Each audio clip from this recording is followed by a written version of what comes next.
Saya mulakan dengan salam sejahtera. Selamat petang tuan-tuan dan puan yang dihormati sekalian. Sekali lagi tagline untuk channel ini, Denyut Nadi Suara Rakyat bergema di channel ini. Tuan-tuan dan puan yang dihormati sekalian, ada peribahasa kura-kura dalam perahu, pura-pura tak tahu. Lucu tapi benar. Rupa-rupanya pas pura-pura tak tahu, macam kura-kura dalam perahu. Pas pura-pura tak tahu, macam kura-kura dalam perahu. Betulkah? Apa pendapat Anda dengan itu? Ahmad Maslan berkata, kura-kura dalam perahu, pas jangan pura-pura tak tahu. Apa benda yang dia cakap ini? Mari kita kupas bersama-sama. Ahli MKT UMNO, Majlis Kerja Tertinggi UMNO, Datuk Seri Ahmad Maslan, memulangkan pakuh buat keras kepada pihak lawan dan penyokongnya yang menggabungkan nama partinya dengan DAP. Oh, ini rupanya. Kata Ahmad Maslan, hakikatnya PAS lebih lama bersama DAP berbanding dengan Kerajaan Perpaduan. Nah, betul juga ya. Betulkah? Betulkah DAP lebih lama bersama dengan PAS? Sebenarnya kenapa PAS lupa kah? Saya pun heran. PAS ni seolah-olah ada penyakit lupa ingatan, penyakit kura-kura. Penyakit kura-kura ini penyakit pura-pura tak tahulah dalam perahu. PAS pura-pura tak tahu. Bukankah PAS dulu pernah bersama dengan DAP? Betul kan saya kalau saya silap? Betulkah PAS pernah bersama dengan DAP? Di dalam pakatan apa? Pakatan rakyat. Betulkah Pakatan Rakyat? Kalau salah, tolong betulkan. Kalau betul, tulis di komen, betul lah tu. Pakatan Rakyat agaknya. Kenapa waktu itu PAS tak gabungkan saja bendera PAS dengan DAP? Oh, lagi mudah. Bulat putih, kemudian ada lambang roket. Oh, mudah kan? Beliau juga menyindir. Ini sindiran pedas. Beliau juga menyindir penyokong pembangkang dengan peribahasa kura-kura simpan dalam perahu, berpura-pura macam orang tak tahu. Berpura-pura macam orang tak tahu, kesian juga. UMDAP kata mereka. Faktanya PAS lebih lama bersama dengan DAP berbanding dengan UMNO dan DAP. Kenapa PAS lupa? Kenapa penyokong PAS sudah lupa benda ni? Mana sudah penyokong DAP, takkan dah lupa. Takkan sekarang ini semua orang baru dalam DAP dalam PAS. Takkan orang-orang baru. Mana orang-orang lama sudah hilang kah? Sebab seolah-olah macam lupa nih. Beliau kata kura-kura simpan dalam perahu, berpura-pura macam orang tak tahu. Itu siapan dia di X. Sebelum ini gelaran tersebut pernah dibangkitkan oleh ahli Parlimen Arau, Datuk Seri Sahidan Kasim, ketika perbahasan di Parlimen tahun lalu, sehingga kini ia menjadi ikutan oleh setengah penyokong parti pembangkang. Ia terbukti apabila penyokong Perikatan Nasional PN mempamerkan sebuah replika yang mencantumkan logo parti UMNO dengan DAP ketika penamaan calon di pilihan raya kecil PRK Kuala Kubu baru-baru ini. Jadi apa kata kalau selepas ini UMNO pula buat replika? Masihkah kau ingat atau throwback? Bagaimanapun, Ahmad Maslan yang juga adalah ahli Parlimen Pontian berpendapat golongan sedemikian disifatkan sebagai hipokrit kerana enggan mengingat fakta sebenar. Pada pendapat saya, ini tidak akan mengubah apa-apa undi pun. Tidak akan mengubah apa-apa undi pun. Sebab orang-orang di Kuala Kubu baru itu orang-orang yang sudah champion lah, pandai berfikir. Kalaulah mereka pakai ini sebagai modal politik, nanti kena jilat ludah sendiri, lagi susah. Kalau tiba-tiba waktu ceramah, ceramah dari PAS, tiba-tiba bangun seorang daripada Pakatan Harapan, tiba-tiba bangun dan tanya, bukankah PAS dulu pernah dengan DAP? Waktu itu apa pula dalil yang akan keluar? Fatwa apa lagi yang bakal keluar? Tak tahulah. Kita tunggulah apa yang kejadian seterusnya. Untuk membaca lebih lanjut tentang perkara ini, Anda boleh masuk di Harapan Daily 9 Mei 2024, kura-kura dalam perahu. PAS jangan pura-pura tak tahu. Kita jumpa lagi. Tinggalkan komen Anda. Jangan lupa tekan butang subscribe, like, dan share. Malaysia kita punya. Cintai Malaysiaku, kita jaga kita. Kita jumpa lagi. Bye-bye. Salam sejahtera Malaysia. Denyut nadi suara rakyat bergema di channel ini. Berita terkini.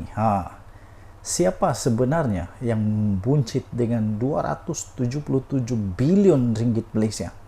Siapa yang membuncit, yang makan duit 277 bilion, wang yang sepatutnya negara Malaysia boleh dapat?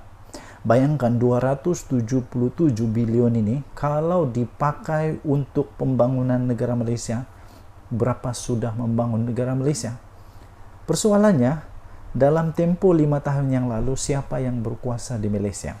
Ada sesiapa yang boleh jawab? Siapa Perdana Menteri dia? Maksudnya kalau 5 tahun yang lalu, 2024, 2023, 2020, 22, 21, 20. Siapa Perdana Menteri waktu itu?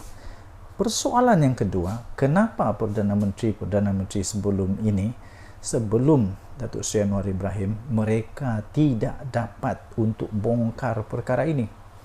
Perlu juga tunggu Perdana Menteri yang hebat macam Datuk Seri Anwar Ibrahim barulah muncul benda ni. 277 bilion. Bukan kecil, bukan cipu cik. Ini besar cik, besar sangat. 277 bilion. Di mana Perdana Menteri waktu itu? Kenapa perlu ada Perdana Menteri? Datuk Seri Anwar Ibrahim baru benda ni keluar. Inilah buktinya. Perdana Menteri yang ada sekarang ini Perdana Menteri yang terbaik. Mana ada Perdana Menteri yang lain tahu benda ni? Saya pun tidak tahu. Macam mana dorang tidak tahu? Atau dorang buat-buat tak tahu? Atau mereka betul-betul tak buat kerja? Tidak pastilah. Tapi mustahil juga 277 bilion ini Perdana Menteri tak tahu ke? Sebanyak 277 bilion bocor dalam tempo 5 tahun dari 2018. Dari 2018 siapa Perdana Menteri waktu itu 2018 siapa Perdana Menteri? Sampai 2023 siapa Perdana Menteri waktu itu? Seperti yang telah didedahkan oleh Suruhanjaya Pencegahan Rasuah Malaysia SPRM. Akhirnya Perdana Menteri Datuk Seri Anwar Ibrahim muncul dan buat persoalan yang anda boleh jawab di dalam komen. Siapa sebenarnya membuncit dengan 277 bilion dalam tempo 5 tahun ini, 2018 sampai 2023. Anda boleh senaraikan siapa Perdana Menteri waktu itu, kenapa mereka tak tahu? Tak ada siapa yang dapat jawab. Jumlah ketirisan itu adalah angka yang telah menggemparkan Malaysia, tegas Perdana Menteri Datuk Seri Anwar Ibrahim. Datuk Seri Anwar Ibrahim berkata keadaan itu telah membuktikan bahawa gejala rasuah ini telah membengkak dengan teruk di negara ini. Sampailah ada nama Datuk Seri Anwar Ibrahim jadi Perdana Menteri, baru muncul benda ni. Hairan tak hairan, memang pelik bin ajaib. Menurutnya, jumlah sebesar itu sepatutnya dapat digunakan untuk tujuan yang lebih bermanfaat. Ini termasuklah untuk pembasmian kemiskinan, pembinaan infrastruktur seperti sekolah dan hospital, serta untuk membantu golongan yang memerlukan. Sehubungan daripada itu, Datuk Seri Anwar Ibrahim menyeru semua pihak, termasuklah rakyat, untuk berganding bahu bersama dengan agensi penguatkuasaan seperti SPRM untuk membentas gejala tersebut. Isu ini tidak boleh dipandang rendah, kata beliau. Saya setuju. Benda ni tidak boleh disembunyikan, tidak boleh dipandang rendah, kerana ini kalau tidak dihapus, tidak diubat, ini makin membengkak menjadi barah. Beliau berkata, anda memerlukan kesungguhan, komitmen, dedikasi, keberanian, serta memerlukan legislatif dan perundangan yang kuat untuk melindungi kita daripada gejala rasuah, kata beliau. Tambah dia lagi, dan yang paling penting, anda perlu keberanian politik serta hala tuju yang jelas. Beliau berkata, saya percaya dengan kekuatan ini, tekad politik yang jelas supaya semua tidak sanggup dan tidak bersedia untuk berkompromi dengan rasuah, tegasnya lagi. Datuk Seri Anwar Ibrahim berkata demikian ketika beliau berucap merasmikan majlis peluncuran Strategi Pemberantasan Rasuah Nasional NSCS 2024-2028 di Putrajaya hari ini. Beliau yang juga adalah Menteri Keuangan berkata, NSCS melibatkan pelbagai agensi dan jabatan penguatkuasaan dengan tetap diterajui oleh SPRM. Okey, so anda boleh baca berita lengkap ini di harapandaily.com 7 hari bulan Mei 2024. Tajuk dia, siapa sebenarnya membuncit dengan 277 bilion dalam tempoh 5 tahun ini. Sila tinggalkan komen anda. Jangan lupa tekan butang subscribe, like dan share. Malaysia kita punya, cintai Malaysia. Kita jaga kita. Kita jumpa lagi. Bye-bye.